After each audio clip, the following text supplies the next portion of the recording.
You're welcome back. This is Newsfile, and just a couple of comments, and this one from Larry Dogbe. He says that, please, the Herald newspaper published that the presidency considered Henrietta Mensah Bonsu and Dr. Bosman Asare for the EC job. It is strange that Bosman Asare got the job, as reported by the Herald newspaper. Is it strange, or it is strange, as reported by the Herald newspaper?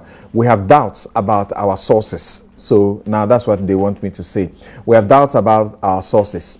And actually say also that Joy also had reported that Professor Mensah Bonsu was also speculated to be to be in the running for the job.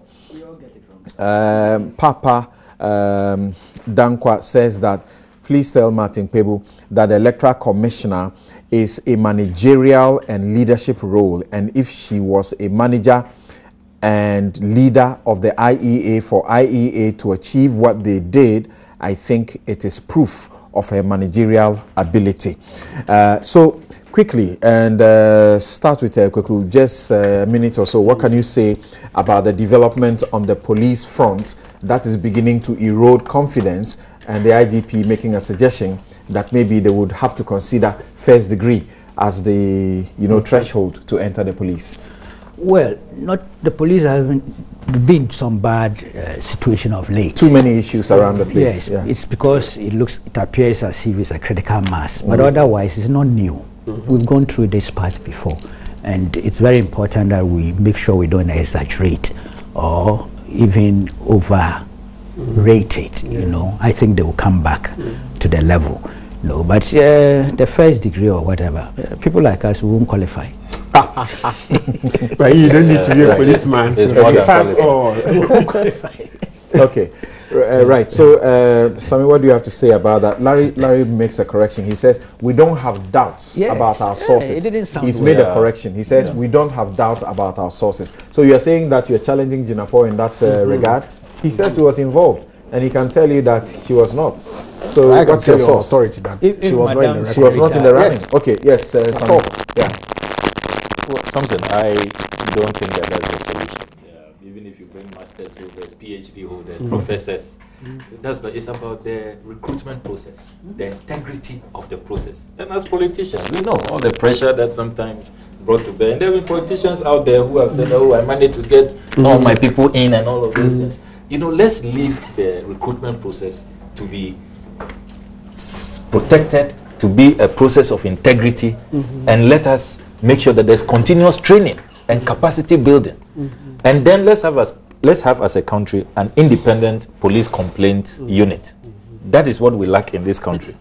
If we institute that, it will help us address this. It's not in holding a degree or having a master's. I will oppose that, because young people need jobs. Young people need jobs. I think that SHS levels are okay as it is now, where when you get in, there is continuous capacity building and development. And people have gone in with lower certification, but have been able to do further studies and all of that, and have risen to the top. Right. I think we should keep the system. It's just about the integrity of the recruitment and the training processes. Okay, that's right.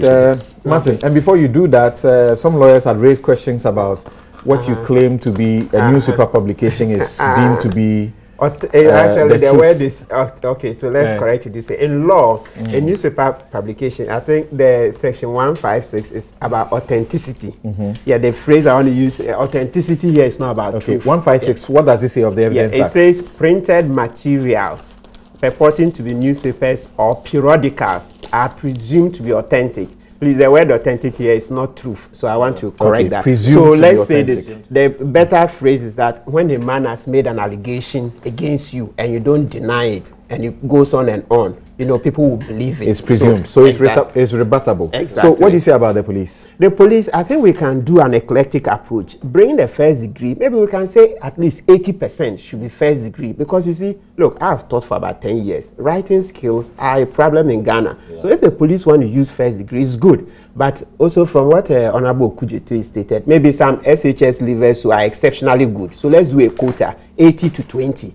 And also, my other comment is that the police, I think, is that really the solution to check the excesses we have seen? So. No, what we are saying is that when a man is more lettered, hopefully he will be less prone. If that's not the solution, why are we? No, we can only try. There is no foolproof system. There is no foolproof system. And my last point on it is this: I think the police need to bring up the statistics about how they've been disciplining the force. Okay. I have represented policemen for even the least infraction. They've been sacking them every year. They do well at discipline. Thank you. So they should bring it out. Yes. I don't think it's the way to go at all. I mean, there are two categories of police officers. Yeah. The officer corps and then the, other ranks. Right. So if you put in first degree as the qualification for other ranks, then the officer corps, you require what? Master's degree, PhD? Yes. Now there are a lot of Ghanaians with masters. Thousands. Really? Yeah. Everybody wants to go to the police service. You will feel it today if you want masters. I'm not sure about that. I mean, I think that, yes, recruitment and possibly training.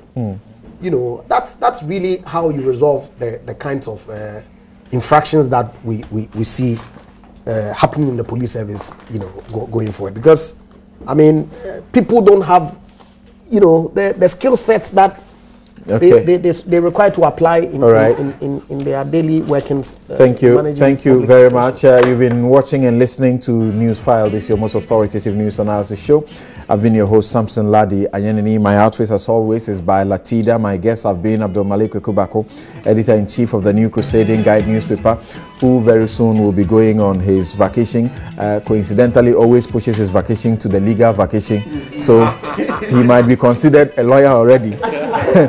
Martin Pebu is a lawyer, and Andrew Ejapa Mesa is MP Secondary Vice Chairman Privileges Committee and Member Communications Committee of Parliament. Samuel Okujeto Ablakwa is MP for North Tongue and Ranking Member Foreign Affairs Committee of Parliament. Earlier, we had Dr. Yao Osei Edichum, MP Busumchi and Deputy Minister of Education. Have a good afternoon.